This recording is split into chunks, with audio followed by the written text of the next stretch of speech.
আমি আজকে সোজা রান্নায় চলে যাচ্ছি। চটজলদি একটা পদ, নিরামিষ পদ। ঘরে যা সবজি ছিল তাই দিয়ে করে ফেলছি। দেখুন তাহলে কি কি সবজি ছিল: বেগুন, আলু, পটল, কাঁচকলা, ঝিঙে আর কাঁকরোল। এই দিয়ে আমি একটা নিরামিষ পদ তৈরি করে নেব। বেগুনগুলো প্রথমে ভেজে নিচ্ছি। তেল গরম হয়ে গেছে,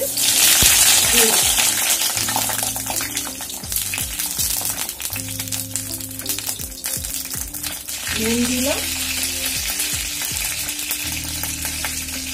হলুদ দিলাম।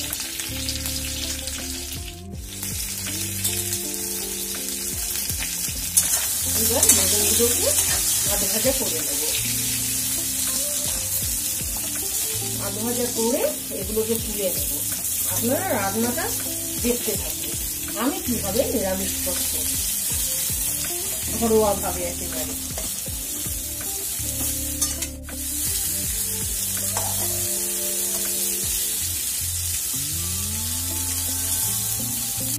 দেখুন বেগুনগুলো অল্প তেলে ভেজে তুলে নিচ্ছি। ভাজা আমার অর্ধেক হয়ে গেছে। তেল দেবো, দিয়ে বড়ি ভেজে নেব। অল্প করে বড়ি দেবো সেন্টের জন্য। দেখুন বড়িগুলো লাল হয়ে গেছে। এবার বড়িগুলো বেগুনের পাশে তুলে রাখবো।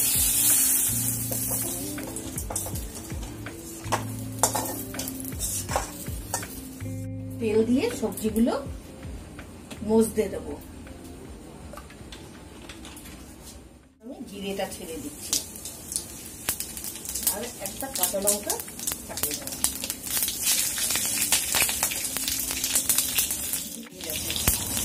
এবার আমি একটা করে সব সবজিগুলো দিয়ে দেবো। আলু আর কাঁচকলাটা আগে ভেজে দেবো, তাহলে কাঁচকলাটা কালো হবে। হলুদ আর নুন দিল, এই হলুদ দিলাম, অল্প একটু নুন দিলাম। আলু আর কাঁচকলাটা আগে একটু ভেজে নেব। দেখুন আলু কাঁচকলাটা ভেজে নিয়েছি, শুধু লাল করে ভাজবেন না। এবার এক এক করে সব সবজিগুলোর মধ্যে তেলে দিয়ে দেবো।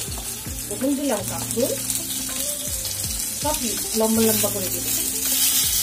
তারপর দিলাম পটল, এবার ঝিঙে দিয়ে দেবো।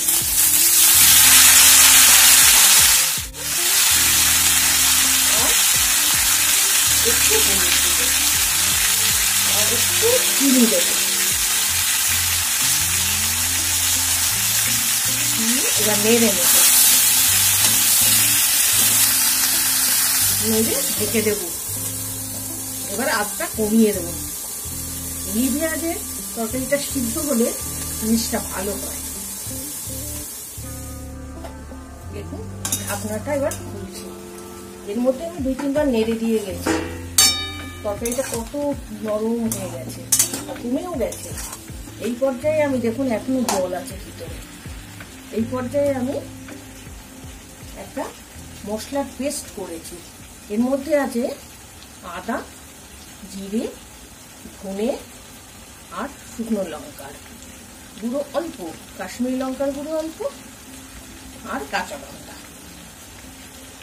আর অল্প গোলমরিচের গুঁড়ো দিয়েছি। তাহলে আরেকবার বলি: জিরে, ধনে, কাঁচা লঙ্কা, শুকনো লঙ্কার গুঁড়ো অল্প, কাশ্মীরি লঙ্কার গুঁড়ো আর একটু গোলমরিচ গুঁড়ো। এই দিয়ে একটা পেস্ট করে নিয়েছি। এটা এখন ঢেলে দিচ্ছি। এবার আঁচটা বাড়িয়ে দেব। আর বড়িগুলো দিয়ে দেবো। বড়িগুলো দিলে কি হবে, সিদ্ধ হয়ে যাবে। বেগুনটা নামানোর আগে দেবো।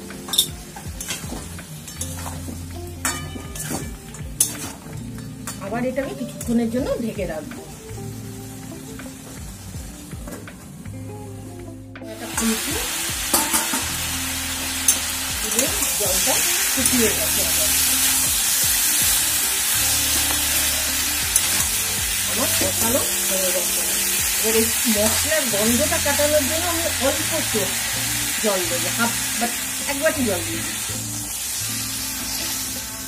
তরকারিটাও তো সিদ্ধ হবে। এরপরে নামানোর আগে একটু একটা মশলা দেবো।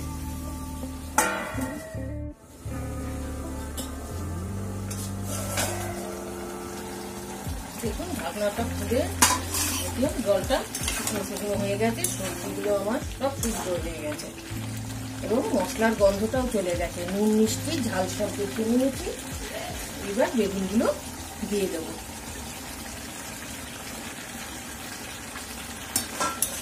এর মধ্যে আমি 2-3 বার নেড়ে নিয়েছি। আর আপনাদের বলতে ভুলে গেছি, এই মশলাটার মধ্যে একটু আদাও দিয়েছি এক টুকরো। এবার এটা ঢেকে কিছুক্ষণ রাখবো, আঁচটা কমিয়ে দেবো। ঢাকনাটা খুলে নিলে বেগুনটা ছাড়ার পরে সব রেডি। এবার আমি একটা মশলা দেবো, সেটা সবাই জানে, এক একদিন এক একভাবে নিরামিষ তরকারি করে থাকে। আমি একটু ধনে জিরে আর শুকনো লঙ্কা গুঁড়ো করা দিলাম, আর একটা কাঁচা লঙ্কা ফেলে দিয়ে দিলাম।